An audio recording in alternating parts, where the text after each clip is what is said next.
Hi there folks, welcome back to Rich Reviews. So let me begin by saying that it is Virginia Film Festival time. I'm going to see several films here and I'll be posting if and when I can. Now, let me just say that I didn't get to every film. I couldn't get into some films because quite frankly when they say tickets go on sale at midnight, I clearly should have done that, but I didn't, so some films could not have begun to. So the first day of the Virginia Film Festival is a film called The Lears. This is written and directed by Carl Bassai, who actually spoke afterwards, and one of the stars, Andy Michael Hall, spoke afterwards, but this film ended at 11 o'clock, and I didn't want to stay afterwards, because, again, it's 11 o'clock, and it was raining. So this is a modern take off of King Lear, in which this time around, Davenport Lear, which I guess is not now the name, is now played by Bruce Dern. He's a well-renowned architect, and he has a pretty much dysfunctional family, because, hey look, all people who are high-end rich people all have dysfunctional families. He then summons his children. We're introduced into Glenn Lear, played by Anthony Michael Hall, who moved all the way to Toronto to escape from his father. He's also an architect of sorts, not doing the high-end stuff like his father does. He's doing primarily condominiums and brownstone stuff. And we're also introduced to Kent Lear, played by Nick Bishop. And he's a businessman. He's sort of like his father in a way that he's just a harried, ruthless businessman, I guess. We are introduced to the twins, Reagan, played by Ali Michalka, and Rory, played by James Hoare. And they secretly pine for each other. Yes, incest still happens in 20th century America, but only in Shakespeare's 20th century America, apparently. Even though Reagan is in a marriage convenience to Tom Cornwall, I guess that's something that may have translated over to King Lear play, to Sean Astin.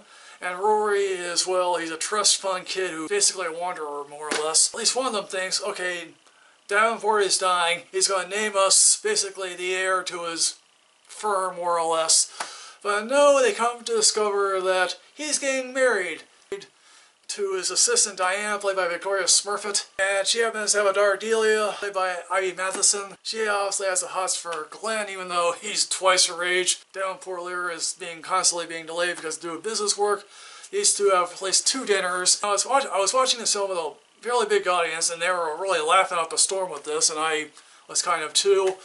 And one of the more interesting conversations these people have, at least in the first dinner in which they are alone, because Davenport isn't there, they primarily discuss the many ways and how Davenport divorced their mothers and how at least Glenn's mother has dementia. At least one of his wives he got less interested in and moved on to another wife, and how, yes, even though he was there for one wife at the end, he wasn't really there at all for the kids, more or less. And of course, this being Shakespeare, we believe one character is dead. That leads them to reminisce about how this person was great regardless, even though they was terribly flawed.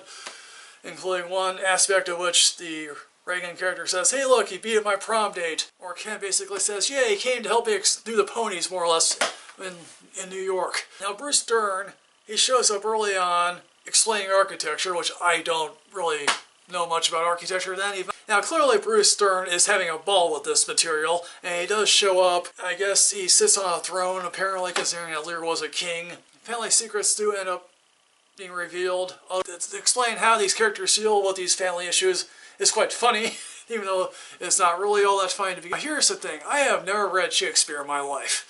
I know that may seem shocking. Again, this is one of the numerous attempts to make a modern adaptation of a Shakespeare play. Your mileage of how you feel about those modern adaptations of Shakespeare plays will depend on how you want to view this film. I mean, there was that one Joss Whedon film, Much Ado About Nothing, when he shot in basically his backyard and inside his house over a weekend. And I guess there's also that one Hamlet film in which Denmark was now a Denmark corporation, and how I guess there was that one Romeo and Juliet film from back in the 90s in which it was set in LA. Young Leonardo DiCaprio and Claire Danes. Depending on how you feel about this stuff, you may like this film, you may not. But clearly everyone here is having a great time. Standout here probably goes to Ali Michalka, because quite frankly you'll remember her, if anyone, if you do, remember her from Phil the Future and a couple other programs that didn't get much attention. She can clearly act. And also Anthony Michael Hall clearly is having a great time here, because all these TV people do really is drink. Now, The Lears is a film that's currently on the schedule. It's playing at a whole bunch of film festivals right now. It may be going to theaters in 2018. It may be going strictly to VOD. So I'm going to say here, folks, The Lears is a really fun time.